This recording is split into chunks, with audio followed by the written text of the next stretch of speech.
We kick off the countdown with 2017's Cult of Chucky, directed by original creator and Child's Play writer Don Mancini. It went straight to Blu-ray and video on demand. So after the events of Curse of Chucky, we find our protagonist, Nika, confined in a mental hospital, where she is made to believe she is responsible for the murders of the previous film.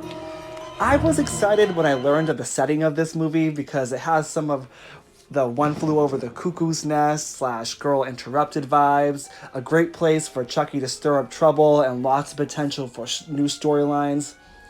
The film has a decent cast and they're giving it their all, and it has some creative and memorable kills. It all starts off pretty entertaining actually and pretty good, but as Cult's running time moves forward, it gets off track. I gotta say, I'm not a huge fan of the multiple Chucky dolls, and giving Chucky this new random ability to put his soul into multiple objects and people at the same time, it really kind of negates a lot of what was set up in the previous films, and it just doesn't really make a lot of sense, and the plot becomes way too convoluted over it.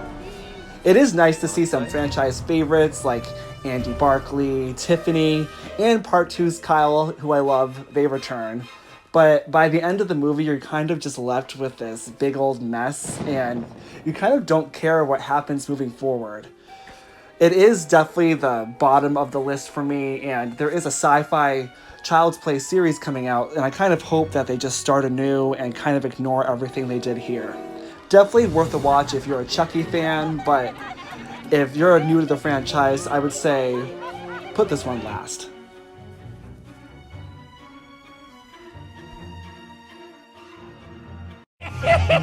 Welcome to the cult, pal.